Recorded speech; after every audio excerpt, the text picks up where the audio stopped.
के दौरे से ज्यादा तवक्कुआत वाबस्ता नहीं। पार्टी की सेनेटर शेरी रहमान ने कहा है कि भारतीय वज़ीर ख़ारजा के दौरे से ज्यादा तवक्कुआत वाबस्ता नहीं करनी चाहिए। अपने बयान में शेरी रहमान ने कहा कि भारतीय वज़ीर ख़ारजा का दौरा पाकिस्तान की दावत कबूल करना खुशाइंद है।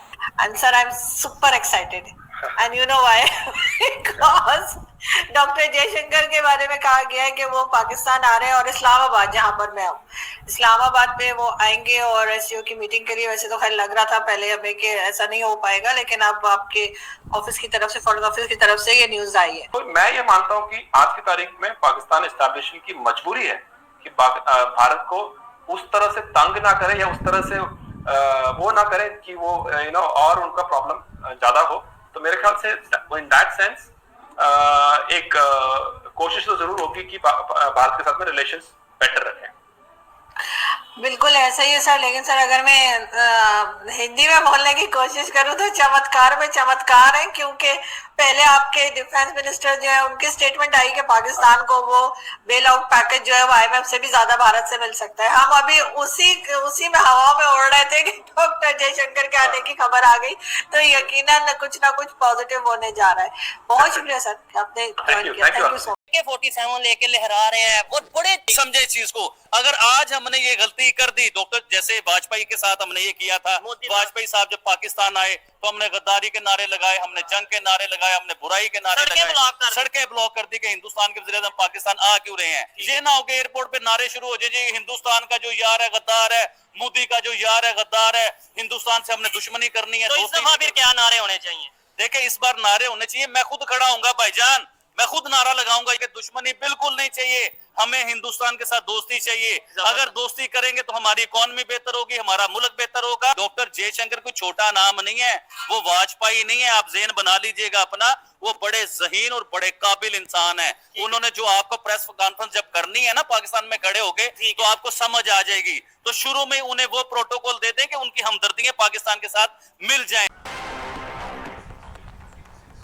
मंत्री एस जयशंकर संघाई सहयोग संगठन एससीओ की बैठक में हिस्सा लेने के लिए पाकिस्तान जाएंगे। विदेश मंत्रालय ने इसकी पुष्टि की है। इस बार एससीओ शिखर सम्मेलन की मेजबानी पाकिस्तान कर रहा है। डॉक्टर एस जयशंकर दौरा देख पाकिस्तानी उत्साहित है। पाकिस्तान मीडिया चर्चा कर रहा है कि हम कितने भाग्यशाली है जो डॉक्टर जयशंकर पधार रहे। बहुत ज्यादा खराब इस वक्त पूरी दुनिया में पता है कि 2019 में हमारी तरफ से पहले तिजारत बंद की गई थी, वीजास वगैरह बंद हुए। अब इंडिया का क्लियर स्टांस हमेशा से ये रहा है कि जब तक टेररिज्म एंड नहीं हो जाती पाकिस्तान से कोई ताल्लुकात हम नहीं बनाएंगे। आपको पता है हम हर महाज पर जाकर एक लफ्ज कश्मीर का जरूर बोलते हैं। अब वो यहाँ आ रहे हैं, एससीओ मीटिंग है, बीच में अगर कश्मीर की बात होगी तो वो बड़े तगड़े रिप्लाई देते हैं। आगे से क्या कहेंगे? बिल्कुल वो देंगे जी, क्योंकि ना उनको पता है कि हम ये कर सकते हैं। हमारी खारजा पॉलिसी इतनी मजबूत ही नहीं है कि हम उनका मुकाबला कर सकें। मेरे हिसाब से ना हम उनके साथ डट के मुकाबला, टेबल टॉक हम उनसे कर ही नहीं सकते किसी भी सूरत के अंदर। क्यों सर? बिल्कुल नहीं कर सकते, क्योंकि हमें इतना नॉलेज ही नहीं है। वो उनकी ग्रिप इतनी ज़्यादा है अपने नॉलेज के हिसाब से, वो पेपर वर्क में इतने ज़्यादा मजबूत हैं कि हम उनका मुकाबला ही नहीं कर सकते। हम तो वो कोई चीज़ पकड़नी होती है तो हम सोचने लग जाते हैं अब इसका जवाब हमने क्या करना है। पर्ची साथ लेकर घूमते हैं, लेकर घूमते कि जी हमने क्या करना है। हमने तो वो पहले डिसाइड करते हैं कि हमने किस किस्म की गुफ्तगू उनसे करनी है। तो सर यही तो अब देखिए उनका स्टांस हमेशा से कश्मीर में भी बड़ा स्ट्रॉन्ग रहा है। अगर हम लोगों ने यहाँ कश्मीर की बात स्टार्ट की, फिर अगर उन्होंने यहाँ पर स्ट्रॉन्ग रिप्लाई दिया हमें पाकिस्तान के अंदर ही आकर, तो पूरी दुनिया में इंसल्ट बड़ी होगी। बिल्कुल होगी, क्योंकि ना हम कहते हैं कि कश्मीर हमारी शाह रख दे। कभी कश्मीर से पूछा हमने कि वो हमारे साथ आना भी चाहते हैं कि नहीं चाहते। और हमने पाया क्या, नथिंग एल्स, सिवाय अपने नुकसान के कुछ भी नहीं किया। तो आज अगर 9 साल बाद या 10 साल बाद वो आ रहे हैं तो बीइंग अ नेशन हमें उनका वेलकम फॉर पाकिस्तान टू। ठीक है, हमने आज तक इंडिया से कितनी जंगें लड़ी और हमने पाया क्या, नथिंग एल्स, सिवाय अपने नुकसान के कुछ भी नहीं किया। तो आज अगर 9 साल बाद या 10 साल बाद वो आ रहे हैं तो बीइंग अ नेशन हमें उनका वेलकम करना चाहिए और उन्हें खैर मकदम करना चाहिए। ठीक है, और इसे एक पॉजिटिव जेस्चर देना चाहिए, ना कि इसे कोई इंटरनेशनल बात पर किसी we hate India, we don't hate India. हम लोग 9 बेटियों के पैर धोते हैं और उसके बाद उनकी पूजा करते हैं और उनको हम सजाते हैं, बिल्कुल देवी माँ की तरह सजाते हैं। तो हम हमारे डॉक्टर एस जयशंकर उन प्रथाओं के और उस धर्म के मानने वाले हैं।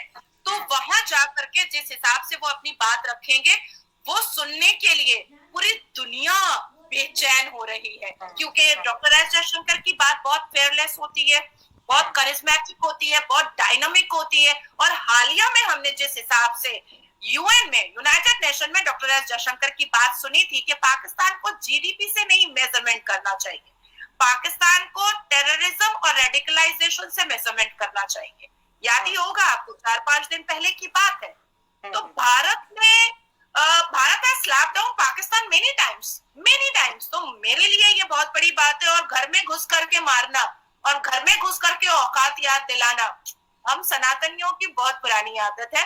तो आई एम वेरी हैप्पी। जहाँ पे आपने बात की इंडिया और पाकिस्तान, एक प्रेस कॉन्फ्रेंस हुआ जिसमें ये घोषणा की गई कि हमारे फॉरेन एक्सटर्नल अफेयर के मंत्री, हमारे James bond doctor S Jaishankar ना पाकिस्तान और टेररिज्म की फैक्ट्री के सरजमीन पर अपना कदम रखने वाले हैं। आपने जाकिर नायक की बात कही है, तो अभी पिछले 4 दिनों से आप लोग हेट स्पीच सुन रहे हैं, बहुत सारा शरिया सुन रहे हैं, बहुत सारा इस्लामिक बातें सुन रहे हैं कि कैसे 4 बीवियां रखनी चाहिए, कैसे बांग्लादेशी हिंदुओं को मारना चाहिए, कैसे यतीम बेटियों को महरम और नामहरम करके जलील करना चाहिए। अब एक सिविलाइज्ड देश के व्यक्ति को सुनिएगा, एक सनातन धर्म के मानने वाले व्यक्ति को सुनिएगा, एक श्रीमद् भगवद गीता के अध्याय पढ़े हुए व्यक्ति को सुनिएगा, भारत के संविधान के दायरे में रह करके औकात कैसे याद दिलाई जाएगी पाकिस्तान की, ये सुनिएगा। पाकिस्तान दुनिया के मीडिया तो अभी शुरू हो तो चुका हुआ है। आप पाकिस्तान का अभी भी कोई मेन स्ट्रीम निकाले, कोई चैनल निकाले, सुबह से लेके बात ही यही हो रही, डॉक्टर जयशंकर पाकिस्तान आ रहे हैं, हिंदुस्तान की तरफ से कोई नुमाइंदे पाकिस्तान आ रहे हैं, और दुनिया का मीडिया ये कहने लग गया है, आप कभी दुनिया का मीडिया निकाले जरा पढ़े वो बात सुने, वो भी यही कहने लगे कि डॉक्टर जयशंकर ने हामी भर दी थी पाकिस्तान जाने की। बहुत बड़ी बात, और ये खुश आइन बात है। और यकीन करें हमारी तो ख्वाहिश ये थी, मेरे दिल की ख्वाहिश अगर पूछें तो मेरे दिल की ख्वाहिश ये थी कि प्राइम मिनिस्टर नरेंद्र मोदी पाकिस्तान आते और बड़े अच्छे तल्लकात हो जाते, कोई दोस्ती के मामला शुरू होते। लेकिन बदनसीबी हमारी कि प्राइम मिनिस्टर नरेंद्र मोदी पाकिस्तान नहीं आए, लेकिन फिर खुश नसीबी है हमारी कि डॉक्टर जयशंकर पाकिस्तान आ रहे हैं। ठीक है, लेकिन क्या पता इस दफा हम अपना ऐसा गेस्चर दें, ऐसा एक इन्वायरमेंट क्रिएट करें दोनों कंट्रीज के लोग, या वहां पे जो मीटिंग हो, क्या पता यहाँ पे खड़े होकर डॉक्टर जयशंकर ये कहते हैं कि हाँ भाई नेक्स्ट टाइम हम इनवाइट करते हैं, या नेक्स्ट टाइम पाकिस्तान में इंडिया के प्राइम मिनिस्टर भी आएंगे। पाकिस्तान की तरफ से बिलावल भुट्टो गए थे हिंदुस्तान गए, उधर जाके भी उन्होंने एक प्रेस कॉन्फ्रेंस की, उसके बीच में भी कुछ ऐसे लफ्ज बोले जो हिंदुस्तान में बड़ा वो मसला बना। फिर जब वो पाकिस्तान पहुंचे तो पाकिस्तान पहुंच के उन्होंने जो प्रेस कॉन्फ्रेंस की, वो मैं आपको लफ्ज नहीं बोलना चाहता, पूरी दुनिया ने वो लफ्ज सुने हुए हैं। जब आप ऐसी हरकतें करेंगे, मैं अपने वजीर खारजा की बात कर रहा हूँ, तो दोस्तियां नहीं होती, फ्रेंडशिप नहीं होती, तल्लकात बेहतर नहीं होते, बुराई की तरफ, झगड़े की तरफ, जंगों की तरफ बातें जाती हैं। अभी देखिएगा, आपको पता चलेगा डिसेंट इंसान जब पाकिस्तान आएगा ना, उसकी आनिये चेक करना, उसकी बात करनी चेक करना, उसका स्टाइल चेक करना, आपको पता चलेगा कि पढ़ा लिखा और डिसेंट इंसान होता क्या है।